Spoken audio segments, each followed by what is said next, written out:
MLC Mallanna garu మన కవితక్క గారి మీద అనుచిత వాక్యాలు చేయడం జరిగింది. జహీరాబాద్ సభలో, బీసీ సభలో ఆయనకు అసలు ఏమైనా ఉందా అంటే, ఒక ఆడబిడ్డ ఎన్నో రోజుల నుండి అంటే గత 2 సంవత్సరాల నుండి బీసీల గురించి అంటే ఆరాటమంటూ పోరాటం చేస్తున్నది. మంచి కార్యక్రమం అంటే గవర్నమెంట్ కూడా మనకు బీసీ డిక్లరేషన్ ఇవ్వడం జరిగింది. ఆమె అంటే ప్రతి మీటింగ్లు పెట్టి తెలంగాణ మొత్తం తిరిగి అందరినీ ఒక దగ్గర చేసి మైనార్టీలను, ఎస్టీలను, బీసీ బిడ్డలందరికీ అంటే గవర్నమెంట్ని ఒక తల వంచినట్టు చేసి ఒక మంచి కార్యక్రమం చేపట్టింది.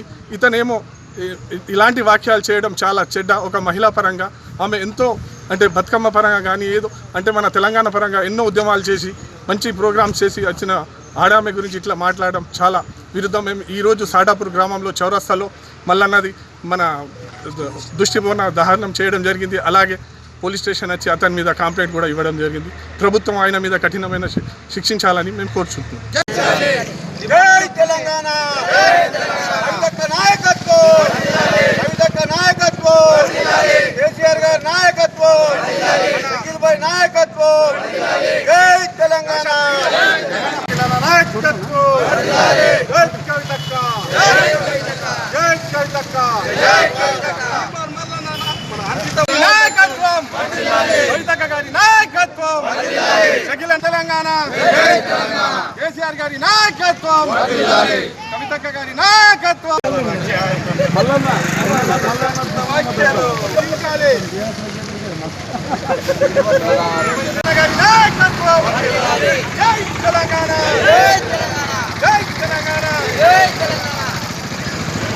తెలంగాణ జాగృతి అధ్యక్షురాలు కల్వకుంట్ల కవిత గారి మీద గత 2 రోజుల క్రితం అనుచిత వ్యాఖ్యలు చేసినటువంటి చింతపండు నవీన్ అలియాస్ తీర్మాన్ మల్లన్న అనే ఒక చీటర్. అతను ఏమన్నాడంటే, బీసీలకు కవితకు ఏం సంబంధం అనే ఒక అనుచిత వ్యాఖ్యలు చేయడం జరిగినది.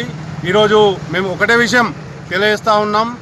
బీసీల తరపున 42% రిజర్వేషన్ ఇవ్వమని పోరాడుతున్నటువంటి మా ధీర వనిత, మా అందరి ఆడబిడ్డ కవితక్క రేపు తెలంగాణకు బీసీల రిజర్వేషన్ కల్పిస్తే ఫస్ట్ లబ్ధి పొందేది బీసీలం. అందులో చింతపండు నవీన్ అలియాస్ కూడా బీసే. ఆమె పోరాడుతున్నది అందరి కోసం. నాడు అంబేద్కర్ గారు ప్రజల కోసం ఏ విధంగా అయితే పోరాడినరో, నాడు పెద్దలందరూ ప్రజల హక్కుల కోసం ఏ విధంగా అయితే పోరాడినరో, ఆ విధంగా కులమతాలకు అతీతంగా కవితక్క నాకు ఏం రాకున్నా సరే నా యొక్క తెలంగాణ బీసీ బిడ్డలు బాగుపడాలనే ఉద్దేశంతో పోరాడుతున్న సందర్భంలో నీకు మాకు ఏం సంబంధం అనే తప్పుడు మాటలు మాట్లాడిన నవీన్, ఇది పద్ధతి కాదు, నువ్వు పద్ధతి మార్చుకో. ఎందుకంటే నిన్న ఆదివారం మనం మహంకాళి భద్రకాళి అమ్మవారికి బోనాలు సమర్పిస్తున్న సందర్భంలో మన తెలంగాణలో ఆడబిడ్డ కంటికి నీళ్లు తెచ్చుకున్న సందర్భం వచ్చిందంటే అది మంచిది కాదు. ఎప్పటికి కూడా పెద్దలు ఒకటే చెప్తారు, ఎద్దేడిసిన వ్యవసాయం ఉండదు, ఇంట్లో ఆడబిడ్డ ఏడిసిన ఆ ఇల్లు బాగుపడదని. నువ్వు మా ఆడబిడ్డ అయినటువంటి కల్వకుంట్ల కవిత గారి మీద ఈరోజు అనుచిత వ్యాఖ్యలు చేసినావు. ప్రజలందరూ సంతోషంగా పండుగ జరుపుకుంటున్న సందర్భంలో ఆమె చాలా బాధగా ఆ రోజు కవితక్కను చూస్తే ఒక భద్రకాళి అమ్మవారిలాగా డీజీపీ ఆఫీస్కి వెళ్ళి ఆమె ఫిర్యాదు చేయడం జరిగినది. ఖబర్దార బిడ్డ, ఒక్కవేళ మా కవితక్క భద్రకాళి అవతారం ఎక్కిందనుకో నిన్ను పీక బట్టి పిసికేస్తుంది. జాగ్రత్త, ఆడబిడ్డల జోలికి పోవడం పద్ధతి కాదు.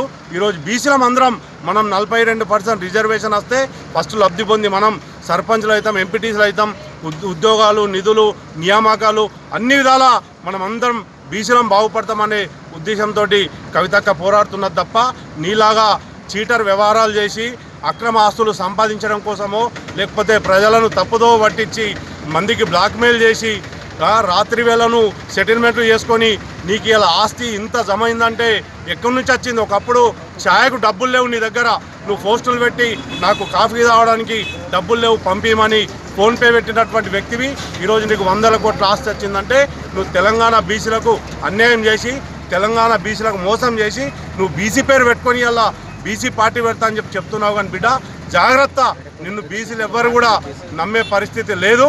కాబట్టి ఇంకోసారి కవితక్క మీద కానీ ఎవరైనా ఆడబిడ్డ మీద కానీ అనుచిత వ్యాఖ్యలు చేయకుండా తప్పైపోయింది, నన్ను క్షమించమని నువ్వు వేడుకో. అందరూ నిన్ను క్షమిస్తారని చెప్పేసి కోరుకుంటూ జై తెలంగాణ.